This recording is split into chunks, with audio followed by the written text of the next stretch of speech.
Nous vivons à une époque obsédée par la visibilité, un monde où la viralité est devenue une vertu et où la quête de l'exceptionnel ressemble presque à une nouvelle religion. Partout où on entend « sois extraordinaire, sois remarquable, sois inoubliable ». Mais parfois, la sagesse la plus profonde vient des coins les plus silencieux de l'histoire. On raconte qu'à l'époque des diligences, un jeune conducteur s'approcha d'un cocher chevronné, animé d'une ambition brûlante. « Apprenez-moi, dit-il, à sortir un cheval de la boue lorsqu'il glisse hors de la route. Je veux devenir célèbre pour cette compétence. » Le vétéran sourit.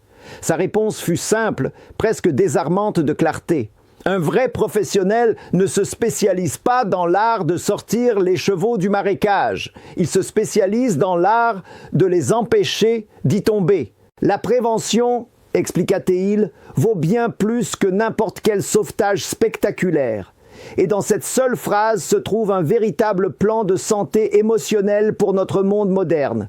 La boue que nous créons dans notre esprit aujourd'hui, les marécages ne sont presque jamais faits de terre. Ils sont faits de peur, d'anxiété, de ces petites fictions intérieures qui nous disent qui nous devrions être pour mériter notre place. Quand quelqu'un s'enfonce dans ce marécage mental, dépression, peur, perfectionnisme, conviction que tout ce qui n'est pas extraordinaire est un échec, en sortir devient une épreuve. Pas impossible, mais douloureusement difficile. Et voici l'ironie. Beaucoup de ceux qui se sentent honteux ou mal à l'aise ne souffrent pas de timidité naturelle. Ils souffrent d'un récit intérieur qui leur murmure « Je dois être exceptionnel, je dois être admiré. Si je ne suis pas extraordinaire, je ne suis rien. » Mais avec 8 milliards d'êtres humains sur Terre, la plupart d'entre nous sont, par définition, ordinaires, et il n'y a aucune honte à cela. La souffrance commence seulement lorsqu'on refuse d'accepter sa propre humanité, lorsqu'on laisse son esprit dériver hors de la route, vers le marécage des attentes irréalistes. La force d'une vie structurée. La sagesse du cocher nous enseigne autre chose. Une personne avisée ne laisse pas son esprit oisif assez longtemps pour tomber dans des fantasmes autodestructeurs. Elle remplit sa vie de but, de structure et de curiosité. Elle se lève avec énergie. Elle se couche à l'heure. Elle tient un emploi du temps. Elle cultive des passions. Elle apprend l'histoire, la science, la musique, tout ce qui enrichit l'esprit et lui donne quelque chose de significatif à offrir dans une conversation. Le savoir ne rend pas seulement quelqu'un intéressant, il le rend intéressé par le monde, par les autres, par la vie elle-même, et cet intérêt devient un antidote naturel à la solitude et à l'insécurité. Le courage compte aussi. On respecte celui qui reste fidèle à ses valeurs, même entouré d'influences négatives. Celui qui dit « Je ne participe pas à des comportements destructeurs, j'ai une vie à construire ».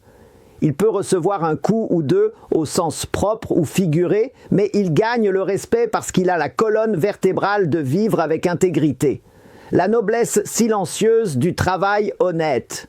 Dans une culture éblouie par la richesse, il est facile pour un jeune serveur dans un restaurant de luxe de se sentir petit en servant les puissants.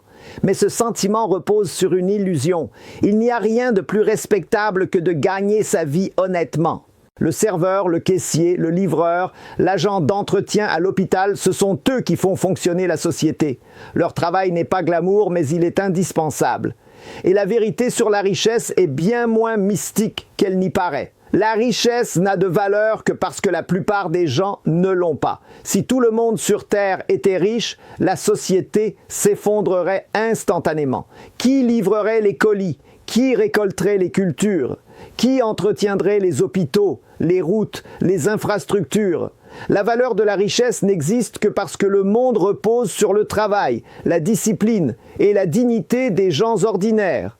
Rester sur la route, la sagesse du cocher résonne à travers les siècles. Le but n'est pas de devenir un expert en sauvetage émotionnel. Le but est d'éviter de tomber dans ces marécages. Cela ne signifie pas réprimer ses émotions, ni prétendre que la vie est facile. Cela signifie accepter son humanité. rejeter la fiction selon laquelle il faut être extraordinaire, remplir sa vie de structure, d'apprentissage et de sens, gagner sa vie avec dignité, défendre courageusement ce qui est juste, être tellement engagé dans ce qui compte qu'il ne reste plus de place pour les comparaisons destructrices. Dans un monde qui glorifie le spectaculaire, la route silencieuse et régulière est souvent la plus sage. Et celui qui la parcourt avec discipline, curiosité et respect de soi découvre quelque chose de bien plus précieux que la célébrité. Il découvre la paix. Merci de mettre un j'aime et de vous abonner afin de ne manquer aucune de nos conférences profondes et transformatrices. Nous vous invitons également à cliquer sur le lien ci-dessous pour soutenir notre chaîne.